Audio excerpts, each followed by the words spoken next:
I'm just sticking up, dude. That's a phrase I never heard. I'm just sticking up. Yeah, in that context. Okay. I guess so. Let me Is get it started up yet? Yeah, I hit the start button. I'm just waiting for Twitch to realize that it happened. For me to start behaving. You're not gonna behave even when the button's pressed. Oh man, I aim to misbehave. I have concerns and questions.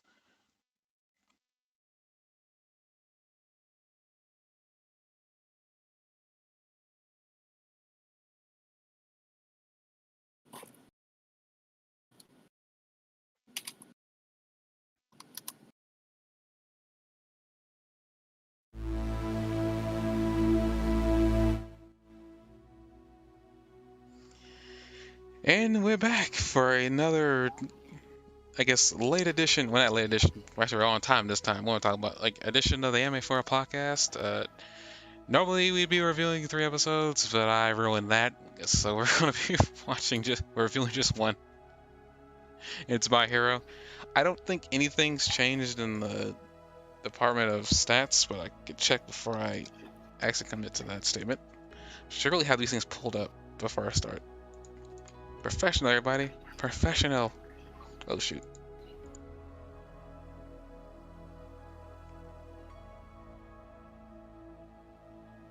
And then, yeah, title this thing My Villain Academia, because that's what they titled this arc. Or the anime in general at this point.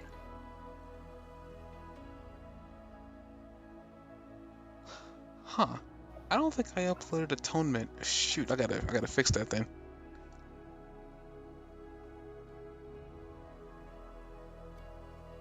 Okay, so we were 81% in the last 3 days last time. Now we're 89, so we went up by 8. Surprising, because I didn't upload the recent podcast episode. I thought I was missing something.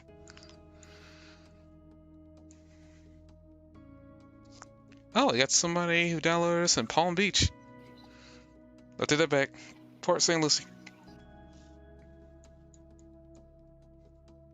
Then I guess not much of a change. We had some people.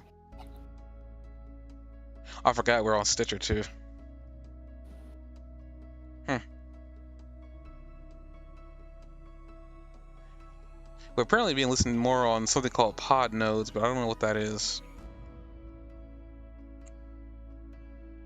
I don't know either.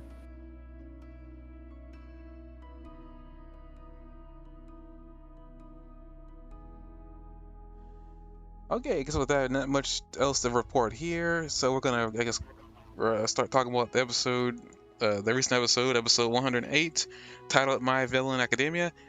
We come back to this episode with Shigaraki getting the absolute crap shocked out of him.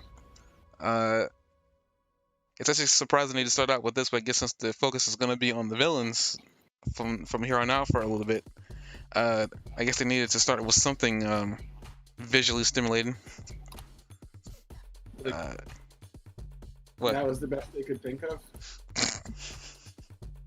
I can just think of a lot of things that are visually stimulating that have nothing to do with an animated male being shocked.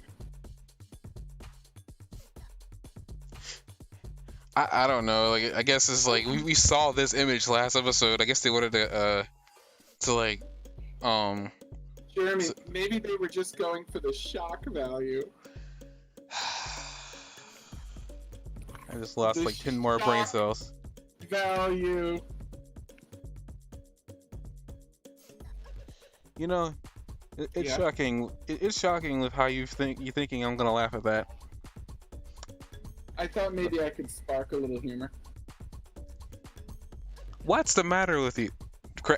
What's the matter with you? I'm trying to get Watts out of it, but I can't. That's okay. But You'll figure it out.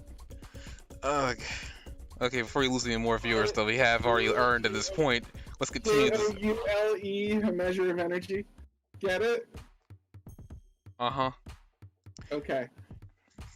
So after we seeing Shigaraki getting shocked to death at this point, we see I guess this is just in the past. We see well, actually it's the past, it gotta be in the past, but we see Kurogiri, who we now know as a Nomu, which makes this scene a little bit more interesting because I think he's telling Shigaraki here that they have to push forward now that All For One's out of the picture for now, and he's left power behind for them. He's like, tell me to go get it, and I'll get it for you with haste. I was like, him saying tell me to do it is actually interesting.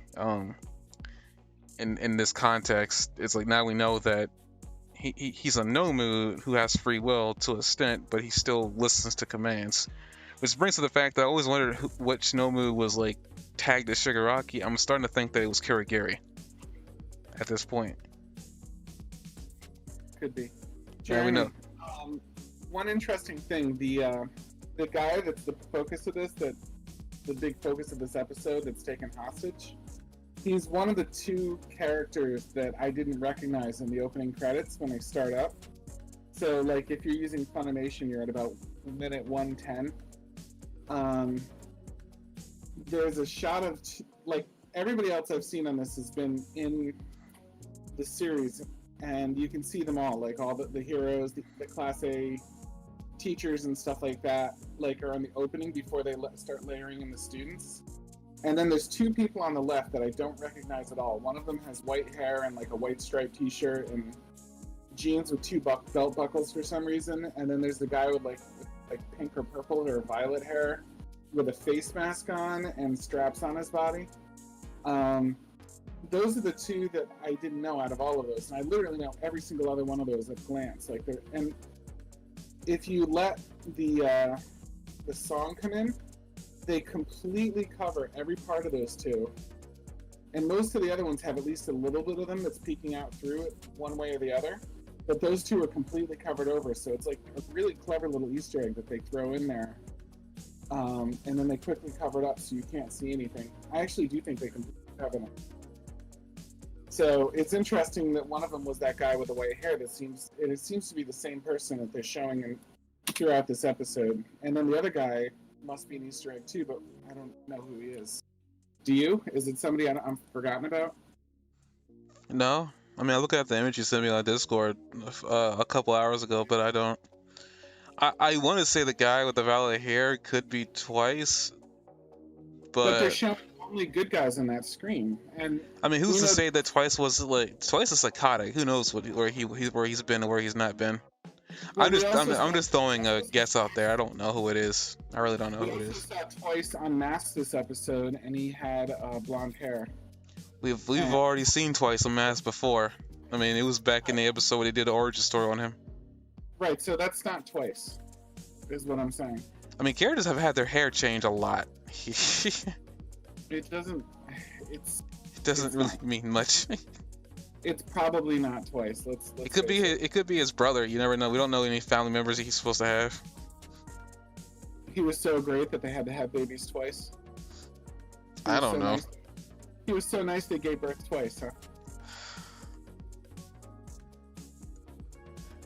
Everything about that statement. It could be his long-lost 14th cousin 7 times removed. I mean, yeah, it could be anybody technically, or it could just be somebody that we don't know about yet. That's an Easter egg of something to come. But anyway, I thought that was a cool little detail. Like, I didn't notice it, and I was like, "What's this?" And then, like, I don't know. It took me this episode to finally notice it, and then this episode. I mean, it's funny that I've been looking at that intro for all the episodes, and I didn't notice them at all. Granted, as I said before, they keep flashing these images, so you have to really stop by. And I'm not looking for like, I'm actually trying to be as not, hinted at something until it shows up in the episode or anime, and then I'll more likely notice it later on once I've already been introduced to them, because my eyes would have already seen them. So well, I mean, they put the old lady on the tiny old lady on the left. They put the woman with the boobs on the right, and then they think you're gonna look all the way to the left to that dark little corner where those two are tucked in. I get why you missed them, dude, but I still think it's pretty cool. It's cool that, like, I found out it's only a few frames too, because the first thing they do is start covering them up. But I think it's really cool that I missed it because every other character on that opening group, I know, like I recognize at least to some level. So I don't know. It's really clever of them to get that out there just to the perfect amount where I wouldn't notice it until it was pretty much too late. But Also, to now answer there's your the other. question, all for one has white hair. He's just bald now because All Might smashed his face in. There's a lot of questions that can be answered just by All Might punching him in the face. It's a little bit sad, but yeah, All for One has white hair. Back when he had a face. Right. And eyeballs. And teeth. Well, wait. I don't know if he has teeth now. This is kind of brutal when you really think about what All Might did to him. Yeah, But, he didn't. He whomped him in the noggin quite a bit. But after wait, what was that before? Lost my train of thought.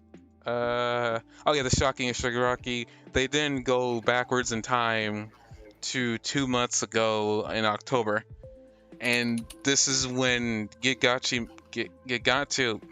Wait, I'm gonna watch his name pop up. I think Gigantomachia. I forgot his name. This giant hulking behemoth dude with a chiseled face. Gigantomachia. Okay, so I was on the right track. I just couldn't get the name out. Gigantomachia shows up, and They've been calling him Machia for short, so we could probably just go with that. what in the devil? I never. Wow, like I have not been very observant there. Like they're showing them the group teachers up real quick, and then all of a sudden Ida covers up one of them immediately. Exactly, that's what I meant. Like it was a super Easter egg that you weren't even really supposed to see it. They just kind of, and then it's gone. It's covered up. I didn't catch it until this episode. And I watched the original through a couple times, like when they did the new intro. But there was so much stuff that I didn't know about that I kind of, by the time I started knowing about a lot of the other stuff, I forgot that was there. But now I know almost everything referenced in the intro, and that's one of the few things left that I don't know. Speaking of intro, I love that we have the My Hero Academia logo pop up, and then it gets covered up and turned into My Villain Academia, and it's all red in the background. The villain logo is purple, and like I have some stuff to say about that later in the podcast. Huh? I have some stuff to say about that later in the podcast. And I guess the one thing I'm gonna bring up too is I love that like the Japanese text underneath it is all being disintegrated or decaying away like Shigaraki's quirk. Yes. It's a nice detail they didn't have to do that they went through all the trouble to do. Okay, skip the intro because nothing new is there. Well, wait a minute. Because we never talk about the intro here anyway, so maybe spend some time here. We have a lull in the thing. No, nothing new. I've watched this several times. I guess I never brought this up too. I also love the fact that we see All Might in his in his perfect state, and then it fades away to Endeavor looking back solemn, like he's alone again. Mm-hmm. It's such an odd. I guess it's such an interesting contrast that they Come on. Okay. They're trying to deal with Gigantomachia, and he's pretty much not taking. He's not tending to take any orders from Shigaraki, and starts like just blowing everybody away by just one heavy slam or what looks to be like a Super Saiyan transformation. What the? I'm actually mad I just noticed that. I thought it looked odd when I was watching it earlier, but the way the wind is blowing and his stance, it looks like he's trying to go Super Saiyan. He's screaming and there's just all this wind pressure coming off of him. This is like happening at like 3:18 if you're on Verve. Jeez, it's ridiculous. It's like a Vegeta thing. And he's crying and everything. He's got snot coming out of his nose. I guess the interesting aspect about him too is the fact that he's a follower of All for One, but he's not modified. He's capable of holding multiple quirks without any modification at all, which means that there are people in this world that are capable of holding multiple abilities, but we just don't know about them yet. Well, we know about Midoriya. But he's not able. Well, that's an. I don't know if I mean, he's got multiple quirks inside his one quirk, but he didn't have it before. And we have All Might with the quirk to change his shape, and also All for One. That's not a quirk. Or That's One just for an animation thing that they're doing. It's a quirk. No, it's not. It's a hidden quirk. It's not a quirk. It's a quirk. No, it's not. It is. He lost the ability to do it when he lost his regular one. It's something that was triggered by One for All. No, he didn't. That's just a puffing up thing. That muscular form is how he always looked. This is like skeleton form is just his injured look. He's so stoned. It's an injured look. He even says it. But back to this episode. Back to the episode we're talking about. Like as Gigantamachi is about to attack Shigaraki, he hears One for All's voice in the radio recorder that's around his neck, which is an interesting detail that this is how they're able to. All for One, sorry.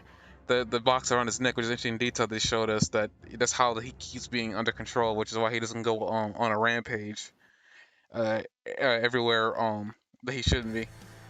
They're talking to the doctor. Ama Yujiko begins to speak, also known as Eggman. The doctor pulls everybody to his secret lair where all the super Nomus are just here. Oh dear, I didn't see that Nomu with the 5 mouths. Jeez. They seem to have extra emphasis on the Nomu that had the exposed brain. That seemed. I think that was the high-end Nomu that Endeavor fought. Was it? No, that wasn't it. I think it is him, mainly because there's a piece of his skin. Like if you look at him, there's a piece of his skin off to the back of him.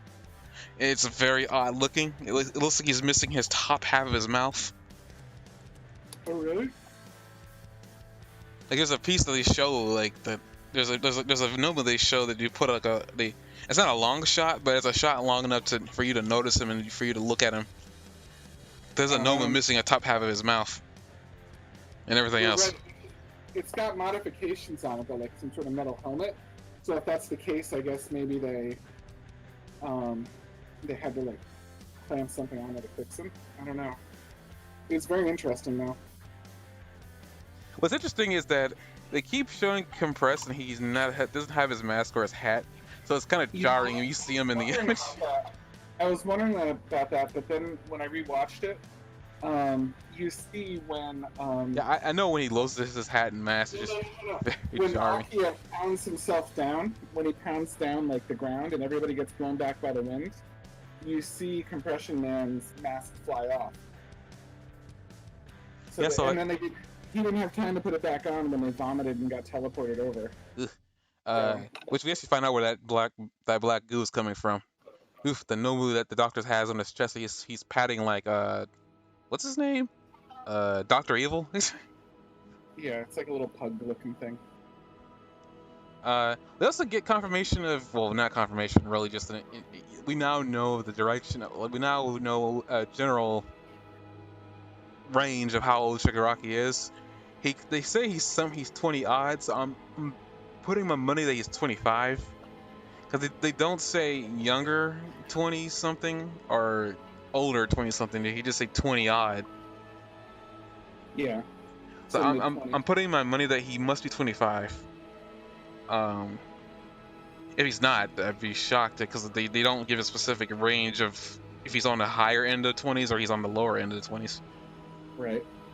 But you see a flashback of when All for One again, like recruits him or saves him, quote unquote, from the world that's waiting for heroes to save him, which is it kind of brings a really dark view of how the world works in this anime, because you see it. There's a little kid that everybody is clearly seeing when they're not helping, for reasons we don't know of yet. We also find out that apparently the hands on his body are from his relatives. The hand on his face is his father's hand, which I think you brought up earlier when we were first doing this. That if you meant who he meant by father or whatever early on in season 1, Well, you got Yeah. confirmation years later. Yeah, I It's a remember thinking when he called her father that that was a thing. This is really odd. Apparently he decayed his family at some point, which is what led him to being homeless. And apparently we now know that Shigaraki has a lack of memory. He doesn't remember a lot, which is interesting in my opinion because it kind of makes you think that I wonder what would happen if he got his memory back. Would he still stay evil or would he switch sides? That's a good point. He has a lot of anger founded on those memories, and all he really remembers is feeling very angry. So it would be interesting to see how that manifests. It I also mean, makes me curious about this. It also kind of makes me curious about the situation when All Might received his quirk, where we don't really know what happened there, but now we know that the former hero with that power, I forget her name. What is her name? I almost called her Tinko Shimura, but hold up. I almost called her Ren, but I don't think her name is Ren, is it? It might be. Let me It look might that be. up. Let me look that up. We know that this guy killed his family, and we know that she's part of his family, and we know that at least some of the people in that flashback, when I sent you that shot from Discord, we know that at least some of those people have a passing resemblance to her. So it'd be interesting to see if All Might got his power around that time, like as a result of that event, or if they're two separate events. Because we don't know the moment when he got the power. Nana. Her name is Nana. Yeah, it wasn't Ren. I'm thinking Rem from Trigon. But the rest of what I said still stands. Like, we know that some of the people that probably died in that situation, like in that screenshot I sent you where they're saying, can you remember? And you see that fractured thing, and you see some characters that look like they're either his sisters or maybe Ren's child, since that would be his mom or something like that, are part of what we think might have been the people that were killed. But he would have certainly been capable of killing Nana as well. So, with that ability, it's dangerous. If you had no idea what was going to happen, you pick up a little kid and he touches you and you disintegrate. I mean, that's enough of a surprise attack, I think, where it could have taken Nana off guard and taken her. Or at least injured her enough where she had to pass the ability on to her protege or a student before dying. But we've never seen like old Nana. We only see, in the past, we've only seen pictures of like young, spry, youthful Nana. So it's very possible that like something like that was the case. Well, we know something happened because we still don't know if Nana knew what happened to her grandson. So there's like a lot of things. Even All Might didn't even know she had one. When he found out, he broke down that fight with All For One. Like All For One prided himself on keeping that little chess piece to himself and then letting him loose on All Might. So. But it is interesting too because Ujiko, the Eggman guy, like mentions when he sees him, he says, "How's your father?" And he's doing well, and you see him kind of like nod, like he was confirming that. So I thought that was an interesting detail too, because we don't know who his father is, do we? Nope. I mean, his father's that hand on his face. Yeah, we know that, but I don't know why he specifically said the father. Because the father he has some extra connection to, because he puts the hand directly on his face, and B, he's spoken to the father in the past too. So there must be something extra poignant about the father, and the fact that he bonded immediately with like a new father figure, like he needed a replacement father. So there must be something there. Well, he looks like, I mean, even as a kid, he looked pretty starved and just repressed in all freaking places. Like, I mean, something happened to him probably during the revelation because he looked really young. Like he looked like the age that you would be when your quirk first manifests. Like, plus, because if you look at the way the way Tomura was like on the ground, like when he was like just sitting there waiting for help, his hands were like face up. Like almost he didn't want to. He was crying, but he didn't want to put his hands on his eyes. Like he looked like he was really in pain and hurt, and he really, like a little kid would be crying, like in a fetal position or whatever. He couldn't do none of that because he probably would decay himself just by touching himself. Because we learned early on that, he used to put all his fingers on you for him to decay, for him to put his quirk in action. So he must have learned that at some point, but he must have not learned it until like much later on in his life. But it's interesting. Like now we know that he doesn't have memories. I wonder what that's gonna do to his character when he does. Maybe that's what they're shocking him for. Because I think it's a known technique. It's to electroshock your body to recover lost memories. I'm guessing. I think Right. it's like a technique that can be used as like electrotherapy or whatever. You can shock, but then again, you're supposed to shock your brain, not your entire body. They're off base with that one. But essentially we see like the doctor's talking to Tomura. He's like saying that one of the main reasons why he's given him like I guess not so great Nomus is because he was just testing him to see if like he was worthy of any of his like greater creations, which is kind of interesting and odd in really weird ways. Because he trusts All For One, and you think he trusts All For One's decisions, but eh. But let's see here. Let's go back a little bit.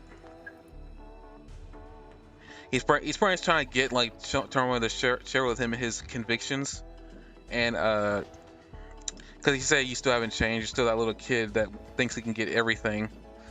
I guess by himself, and he wants to destroy the world. And Toga asks, "Are you trying to destroy everything, even the things I love?" And you show me an image of like you were asking, "Can she become Stain?" And I guess it would make sense if she managed to get some of Stain's blood, but I don't know if there was a scene that we saw him give her some of his blood.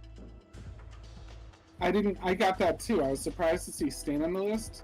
Izuki is the one with big hands, and that was news to me. I think it's the one with big hands, right? Izuki? Yeah. Or is that Itsuka? Wait, what? Okay, let me go back to that portion where she says that, just to be sure. How far in the episode did you say that?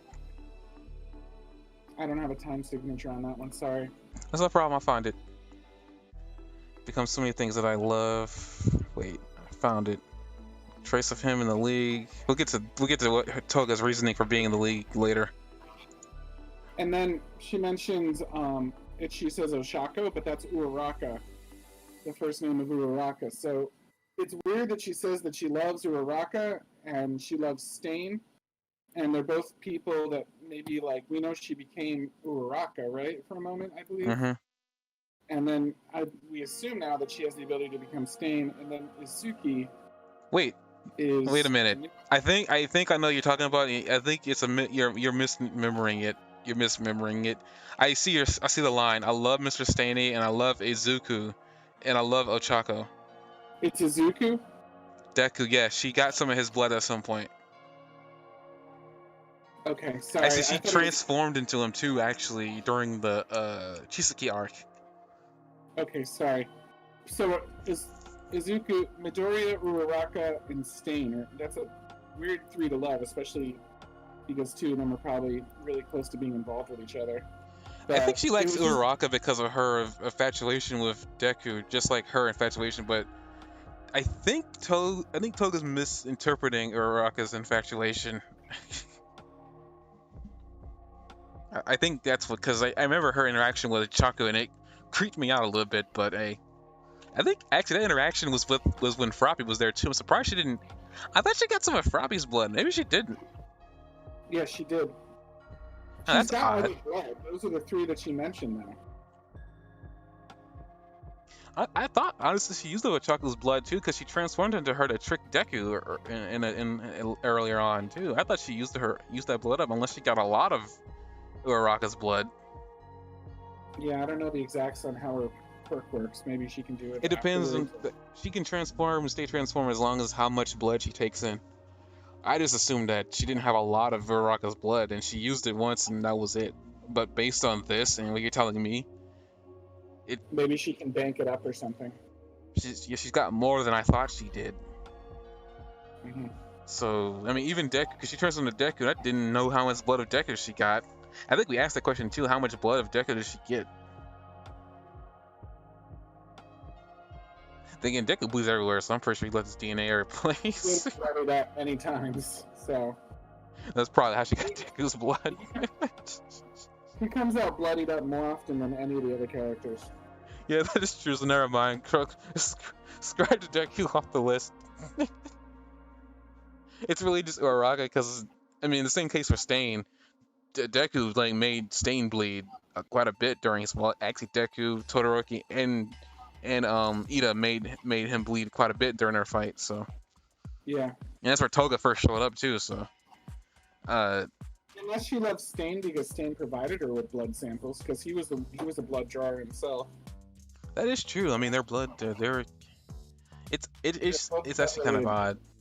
It's kind of odd. I will have to agree that it's kind of odd that she chose those three, but because she says she loves becoming people, so it seems like this has just been a part of her personality for years. It just manifested through the quirk. I guess go back to where we were earlier. I guess not much is there. Like he pretty much offers Shigaraki an ultimatum, like, well, not ultimatum, but a gamble. Is like, if you can get Gansha Machia to bow and heal before you, he'll work for him and give him whatever power he's stocked up. But granted, from the fact that we're seeing him shocked tells me he must have managed to defeat Gansha Machia at some point, and that's why he's on the tail of being shocked to death. Well, not death, but I don't know, how would you call that? Just being shocked, putting a shock to the system. But Torture? I don't know if that's even torture, but I mean, yeah, torture, shocked. I guess another interesting thing, since this is like a couple months before, I can place this before Deku and Bakugo even show up at Endeavor's agency, because Dabi here is saying that he's gonna, instead of doing whatever the doctor wants him to do, he's gonna go off and get an ally. And I say this because, like, because the first time I watched it, that's what I thought he meant. He was going to go off and get an ally, and then I wondered if he was talking about allying with Eggman a little bit deeper, and I couldn't tell because Eggman, he didn't want to be nowhere near that guy. Eggman says, "Oh, that's good because I've got a deeper test I'd like to do with you," but then he says something that makes me think maybe he didn't want to. So it was hard for me to understand if he was. I see here the line. I think I can gain us a good ally. That's where I want to focus my time. So he tells Shigaraki that's what he wants to do. If that's okay with you, and he says yes. I like to see the results. Like, because Dabi is already stated. I mean, his flame didn't work on Gansha Machia, so in his mind, he's not going to be of any use to them here anyway. See, he ran right through the flames, firing the flames. But that's why I assume he's gonna go off and get Hawks, because the main reason why I say that, because later on in the episode when they get a call from Destro's group, they make an interesting claim that Endeavor, Hawks, the dude with the paper ability, where like if they get a call, they drop everything to come and get them. And it doesn't make sense Hawks would try to do that, especially with all the work he's been trying to do to get the villains to drop their guard. Like, if he was working with them, he wouldn't drop everything and go and capture them, because that'd blow his cover. Mm-hmm. So to me, it seems like Hawks hasn't been scouted yet, for whatever reason. That's why I feel like it's got to be Dabi. That's what Dabi's doing, because I think he even offers him a high-end Nomu. Stop talking, you lunatic. I think I can get us a good ally. That's where I want to focus my time. Alright. Yeah, I look forward to the results. The doctor says, then I like Dabi to help with a high-end test. Right, that's what made me. Their taste and aesthetic sense match up well. Yeah, I don't think. I think maybe there he didn't want it, but based on what we saw Dabi do later on, well, earlier on in this case, he took it with him anyway. Based on what I know of what happened with that, because it doesn't make sense. Dabi said he's gonna get an ally, and because he doesn't hang out with Shigaraki trying to defeat Genshin Machia, he's nowhere to be seen. Yeah. Actually, they even mentioned that he's somewhere What you're else. saying about providing Dabi with a Nomu makes the most sense out of any explanation. I think you're right. And like a high-end test, by test, if he means test, he means like Nomu that he's testing out. Then I think maybe you're right. And he's talking about a high-end test. He's just talking about the high-end thing that we saw Endeavor burn up. Yeah, like something like that. It's interesting that like I guess the costume that Shigaraki is working, like he's got two hands choking his neck, two hands on his shoulder, two hands holding him on his like upper elbows, two hands like holding near. It's like somebody's holding him back, and somebody's just choking him out. It's an odd like choice, and then just a hand on top of his head too. I guess as after all that, they he gets sent back to where the Giganto dude is, and he says hi there, and then he takes the hand that's on his face and then waggles the middle finger. I thought it was kind of clever. It was a clever way to flip somebody off without actually flipping them off. But they get into a fight. Giganto thinks he's punched Shigaraki in half, and it's revealed to be, I guess, twice his clone ability. I think that's what that was. And apparently somehow, I guess we're fast forwarding in time because we see Toga and Spinner off in the distance, I guess resting or walking away from the fight. Mm-hmm. It's actually, cause I don't think we've ever seen Spinner without his mask on in the anime, so this is just kind of first. I thought it was a whole separate character at first. It would look so different.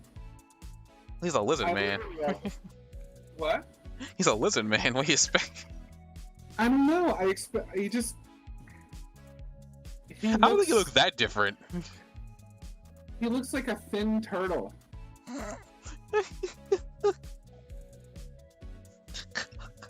He looks perclumped. That design really upset you a little bit, didn't it? Yeah. He didn't look that different to me. It's just like he looks like him with the mask on his face. I guess so. It's just like, if I saw him in an airport, I'd be like, dude, you lost weight. He just doesn't look as bulky or awesome as he did. He just looks like a dude. I don't think he was ever meant to look bulky and awesome. It might have just been like if you've ever seen like a movie star, and then all of a sudden you meet him in person, and you're just like, I know that's the movie star, but holy crap, it doesn't look anything like they do on screen. It's like one of those moments. Yeah, I mean that makes sense. I guess with Toga and Spinner, apparently they're off. Apparently the doctor's giving them monetary compensation, and Toga goes off and buys her a duffel bag and a coat. Yeah. I don't understand this line. I love cute A lines. What does that even mean? I look cute A lines. What? No, let me go back to it because it's during the scene where Spinner is like doing a voiceover.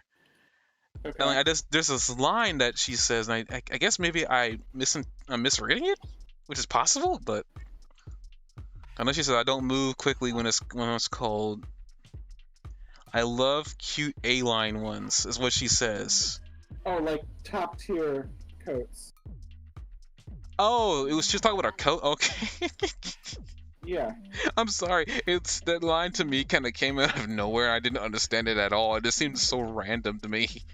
Why she would like even say that? Okay, the coat. Okay, that makes sense. The coat makes sense. She's just Harley Quinn. That's what she is. Harley Quinn was never this insane. Yes, she was.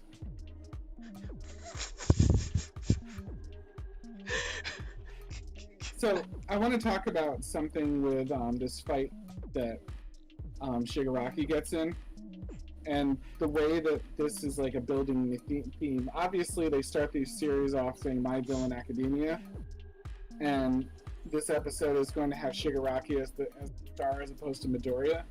But there's a few other things in here that really struck me as like kind of parallels. I mean, obviously, one of his first fights is with one of his first cornerstone big battles is with Makia, where one of Midoriya's first cornerstone big battles was with Muscular. But we also have there's twice in a very short period of time in this episode where someone says that he's just like a boy, that Shigaraki is just like a boy. Eggman says it to him when he like lays out his huge plan. He's just like, that's like, that's like a child's plan, like a boy's plan. And he goes, I love it, I'm going to support it. And then there's a scene a little bit later on where Spinner like is listening to him talk, and they do like what Spinner's thinking, and he says the same thing, that he's like, he's just like a boy. And I thought that was interesting because Midoriya is a boy, and like his boyishness and naivete like come through a lot, and he's criticized for it. And then the other thing that I thought was really interesting here was the constant emphasis on how Shigaraki had a grin on his face the entire time. And obviously that's something that goes all the way back to Nana with the heroes, like All Might Nana, and now Midoriya always trying to keep a grin on no matter what. And you see like Midoriya like forcing on his face through pain and everything else because it's inspirational. And here we have Shigaraki kind of bringing everybody together as well, and keeping that grin on his face through the whole thing in the same way that like making him very much an anti-All Might. And there just seems like there's a lot of scenes in this episode in particular where they're building him up as the anti-Midoriya, like with his own school of people like that are teaching him how to do things and initiating him, and his own trials and battles where he's off on his own in the woods fighting a huge muscular enemy that like seems to have unlimited endurance. I think it's really, really interesting like how they spent so much of their energy in this really subtly drawing parallels between him and Midoriya. Yeah, I mean, I saw the comparisons. I mean, at least I wasn't. It wasn't like they were not important details. I just, I guess for me, it's like, I'm sitting here fighting. Like, should I be rooting for the bad guys here? Because that's all they're showing me. Like I'm kind of conflicted. Because in a weird way, I want Shigaraki to win against Gigantamatia, but at the same time, I'm like, this guy's a villain. This guy's an a-hole. Why am I rooting for him? I guess like, dang it, I hate everything about it. But at the same time, I love it. And I was like, dang it.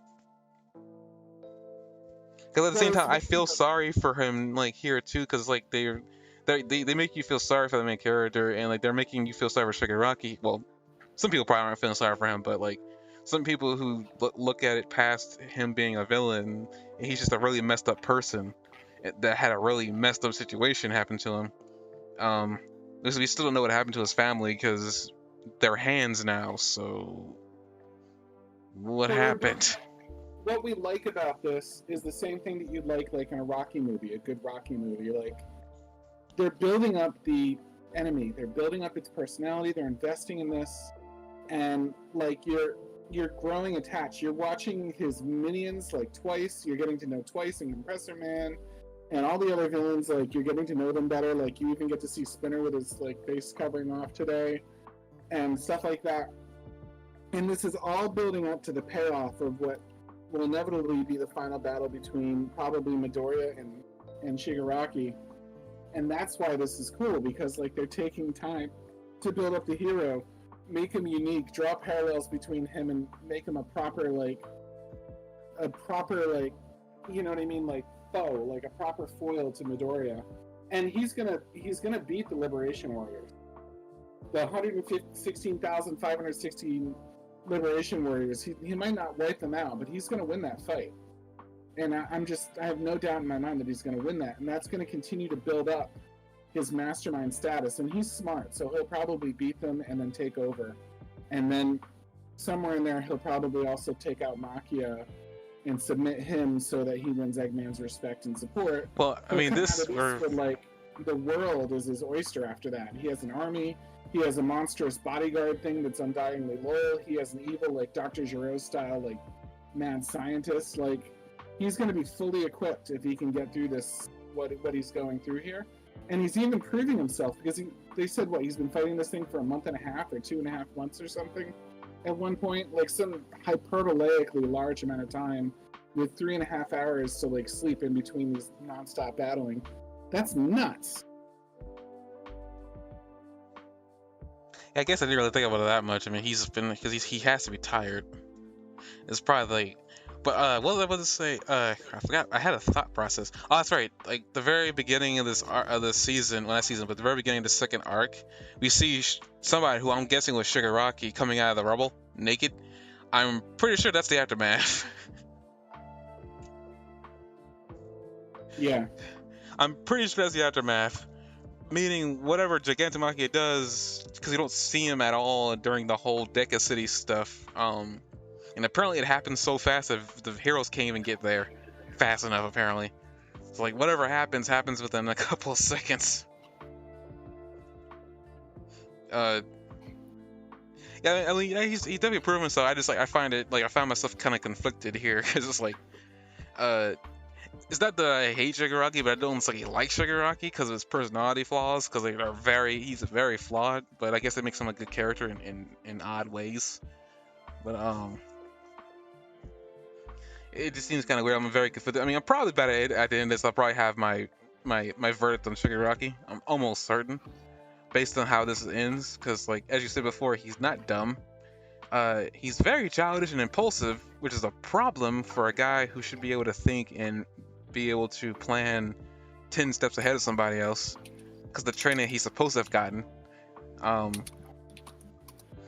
But I guess the interesting one thing I want to question is like back during Shigaraki's like little fight, you see Spinner and Toga off on their own, and Spinner actually asked Toga an interesting question, and it's a question I actually like to pose to Spinner too, is that why is she still with the League of Villains? There's no trace of Stain in it at all, and that's when she brings that there are things she loves, and she in her mind the closest she can get to Deku and everybody is staying with the League of Villains.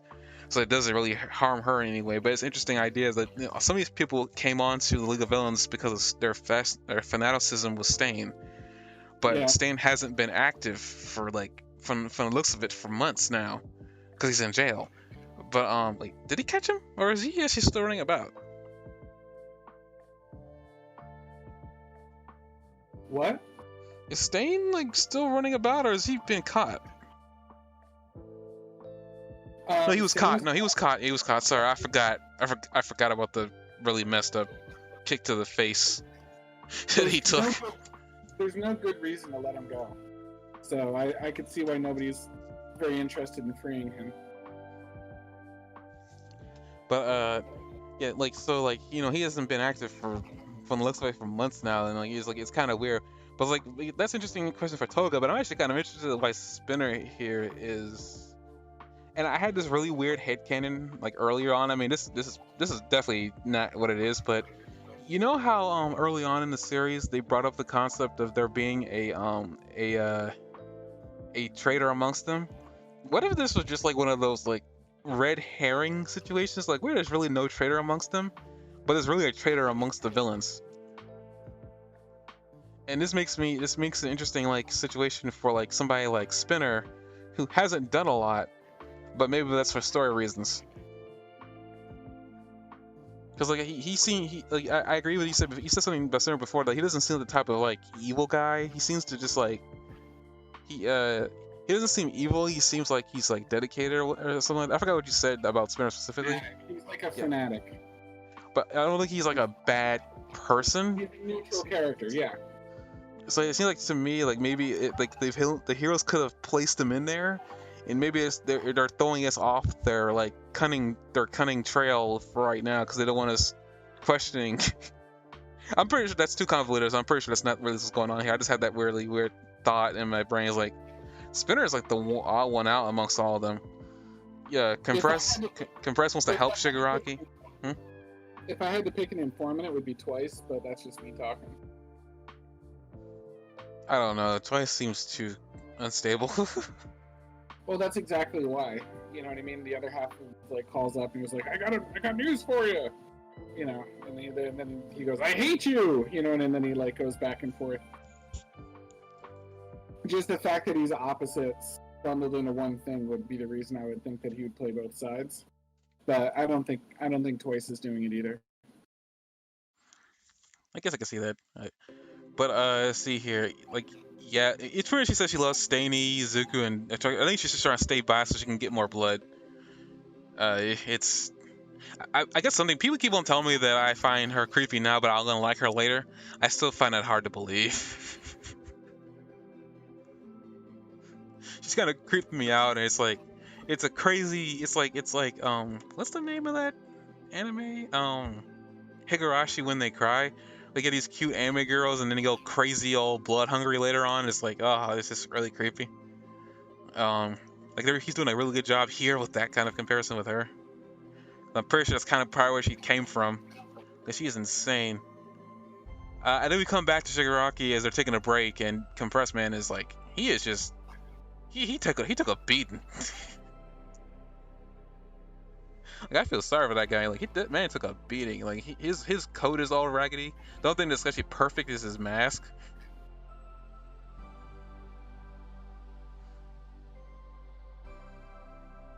Hey, about Spinner, is he like wearing two masks? Because there's something on his forehead there that looks like it's goggles. Compressor Man's wearing two, so I guess, and then we get a call from like some random person. Well, what we learn later on is Destro's group. Twice gets a call because he's looking for his friend. I forgot his name. Girin, who we saw that guy earlier on. I think at the end of season 2. Wait, no, I think it's the end of season 1. I think it's like when they all showed up. Yeah, I think it was at the end of season 1. But he tells them look at, like, they send him a link to like I guess a news like a news broadcast, and we first just find out there's been fingers being laid out everywhere, and we find out later on that the fingers are from his best friend. It's like, geez, that's kind of dark. I guess I want to bring up something too. Is like, I'm trying to figure out who this Destro person is, or if this is just a name for the group. I'm starting to think that the guy who made the phone call is Destro.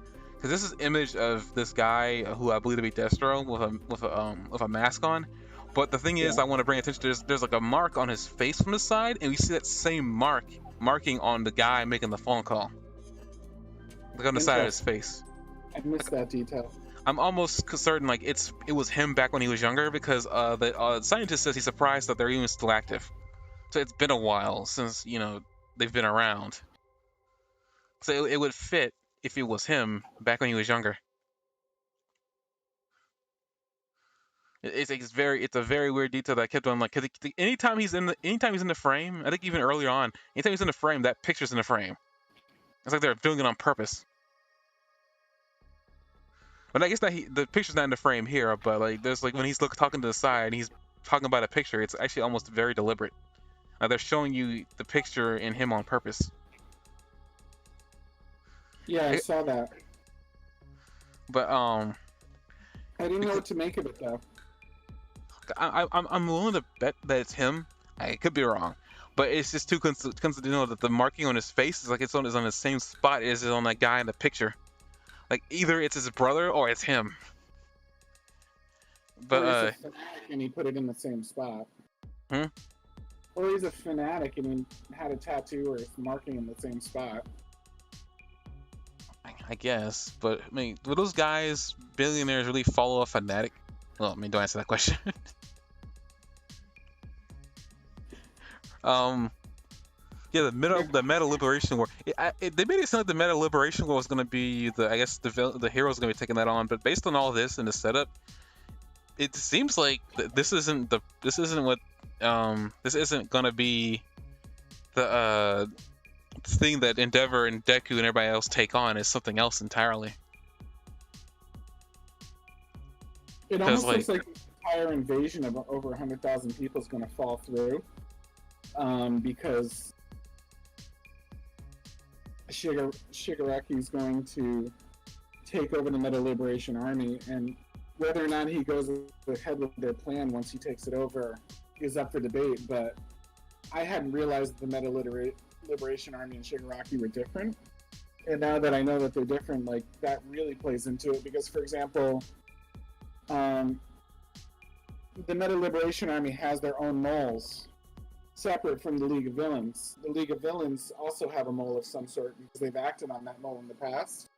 So Hawks is not the informant for League of Villains. They have somebody else going on. So that's interesting. I know I discovered that. I mean, I already came to terms with that. I still don't know how I feel about Hawks. He's playing like 3 parties, but 2 of them are the good guys, and it's just like I still don't know. Like, I mean, I guess as his character gets explored, stuff like that, because I feel like they're gonna have to explore his character. They could have gotten away with it when he first introduced him, but now they really got to start exploring Hawks' character at some point. He's too involved right now. I think they're not going to explore. I think they're going to explore him by showing his true colors when he has to do something to decide between all the sides that he's on. I guess think that's going to be part of the drama of it, is that Hawks is going to have to make a decision that proves whose side he's really on. Yeah, that's true. I guess having another look at that picture, I think I might be wrong, because like the dots on his head are higher in the forehead, but then again, there's a mask on this man, so I don't know.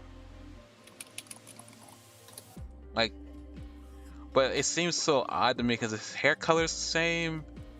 Like, the only thing that's different is he looks more villainy here than he did in that picture. And it might just because he's just older here, but I was fighting with that, but now looking at it more, I'm like, yeah, there's some differences that don't make sense. His ears are pointy. Then again, it could just be because he's older. There's just a lot of things that could be because they're older. But yeah, they're picking a fight with Shigaraki's group. Now that's another thing too. I don't know what this poses with the finger, with the index finger and the thumb pointing upwards, like he's pointing at something. It's like a sign or something. I don't completely understand unless that's deliberate. I don't know, but it just seems so like a lot of what he's doing seems like he's doing it on purpose. Because he literally even reveals that his hand, that he's got a satellite on them into space. This is even interesting too. Like these are conglomerate people who actually have money to spend on a lot of this stuff. Like they're not playing around. Right. So these people mean business. Shigaraki's got himself involved in some like huge mess, which explains too why Shigaraki hasn't been in the scene too, because he's got his own mess to sort out. But if we just give Shigaraki an ultimatum, like, you know, either you die to us, or you get defeated by us, or you get defeated by the heroes. Actually, what you're telling me, I just realized that I keep thinking of this as if it's happening right now, but this was in the past. So whatever happened with that situation, yeah, it got solved already. What? Yeah, it got solved already. Like I said before, like that. So how did it get solved? Because we know Hawks is still flying over and seeing them. Well, not that stuff. I'm just talking about like the situation right now with like Gigante Mafia and like the city of Daika. Because we know Daika in present time has been destroyed, and we see Shigaraki, who I believe is Shigaraki, in the middle of it all, like laughing maniacally under all that rubble. It didn't make any sense at the time, but because like nobody was that powerful. But Gigante Mafia is. Right. So he pretty much, like, I think it succeeded because we see who I believe is Shigaraki amongst all that rubble, laughing maniacally. Right. So he won. But does that mean that they're going forth with the plan, but now Shigaraki's at the head of it? We don't know that part of the story yet. But I mean, we know that the Liberation Army still has hundreds of thousands of people and warriors. Well, I guess that's another thing too. I think I know what you're talking about. You're talking about what Hawks gave Endeavor. It doesn't make sense in context to what's happening now. So I don't know. This episode is in the past. Hawks was going and meeting with the Liberation Army, which is in the present. So the Liberation Army survives this and still has hundreds of thousands. You're right. And you're at the table with them. Right. We're at the table with them, and we don't see Shigaraki there. But whatever happened, Shigaraki was happy about it and laughing about it. And I don't think the plot would write out Shigaraki in the first place. So whatever happens in this episode, whatever this leads to, the Liberation Army survives. I can't believe that Shigaraki lost that battle, especially with him laughing at the end the way he was. Yeah, I don't think he lost the So, fight. That's not what I'm saying. I don't think he lost. I don't. I'm not saying that. I don't think he lost. I think whatever happened, he more than likely did what he wanted to do because he says that what he wants to do is he wants to draw Ganshin to the city. He's gonna go meet up with Destro, but his plan is to get that guy to destroy them. But based on what you tell me now and what I do that I'm remembering now, it I don't think either he succeeds in destroying the city and they manage to get away from being killed by him, or I don't know where he is because we don't know where he is. I had assumed that he was like caught by the heroes, but clearly he's not. Wherever he is, he's definitely not. He must be listening to Shigaraki now. But Shigaraki's at the table right now being shocked. Behind those right. doors, but being behind those doors where Hawks can get through. Is he in charge of the Liberation Army now? Did he take over the Liberation Army, or did he just succeed Well, in changing Antimakia? based on the with the way the League of Villains is cooperating with them in the background, and they don't that guy, I think he's there too, and he doesn't seem to hold any real power. So, and based on the fact that Shigaraki is like out doing his own thing, tells me that like he has to have some control over what they're doing. Like Yeah, if so he that's really interesting because we kind of know where this led to then. I mean, yeah, this is just like showing us how they got to where they was, because a lot of what we saw was kind of like random. Like, how did this happen?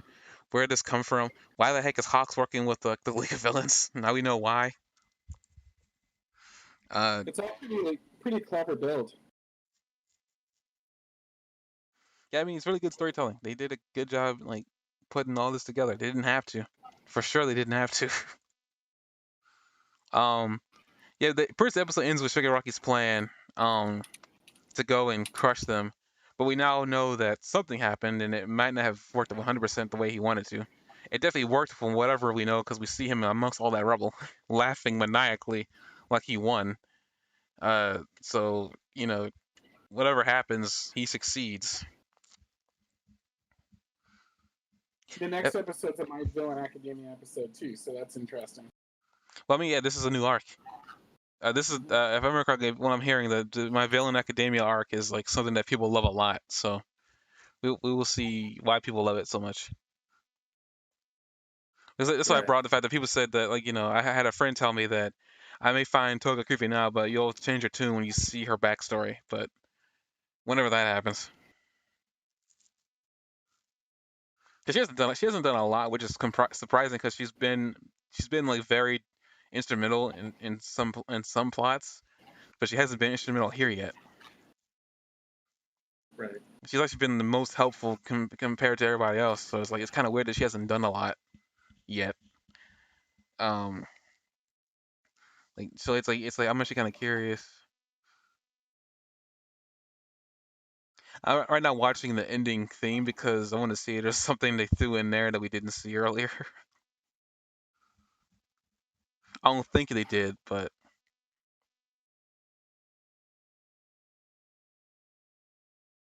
it's kind of odd that like I guess and as the animation plays out at the ending, we see Hawks looking down at Midori, Midori is looking up and smiling, and then we just see feathers coming off in the distance. Like what's happening there?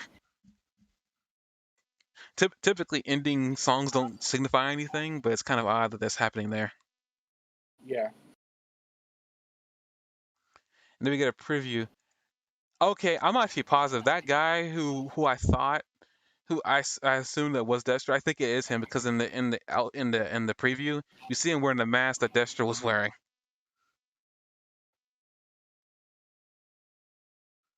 He actually looks kind of similar to him. It's actually kind of creepy. Hmm.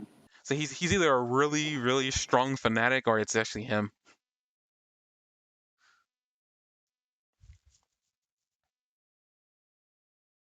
But I guess I got one final question to pose is that they bring up an interesting point with them is saying that they want to liberate everybody so they can use their quirks. Does that conflict with Shigaraki's plan of destroying the world? Well, watching the world burn. Well, he's creating plenty of chaos through this. I guess, but I don't know. I don't think it goes against what he's doing. At the same time, it seems kind of weird that he's willing to work with some people, some like really crazy quacks that just want to be able to use their powers freely. Yeah. I guess it's one of those. He's just using them, and then when he's ready, when he's done with using them, he'll just throw them away, like he did with Chisaki. Like he used that man's resources right underneath him. Chisaki didn't even see it coming. He really didn't.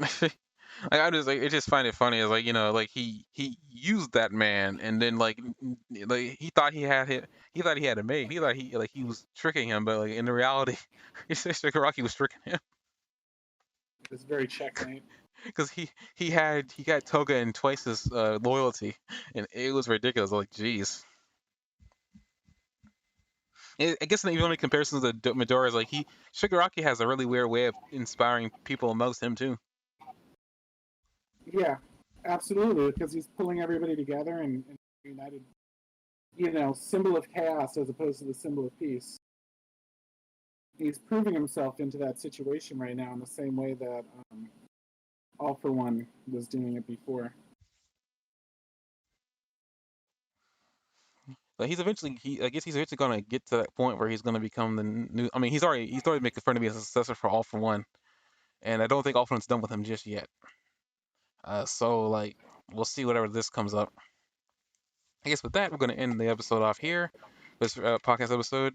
Thank everybody for who downloads these podcasts. I really appreciate it, and we'll see you guys next week. Also, this is gonna probably be like dated by the time I do this, but I'm gonna make sure I upload that previous podcast episode along with this one at the same time, so that way you get it. See you guys later.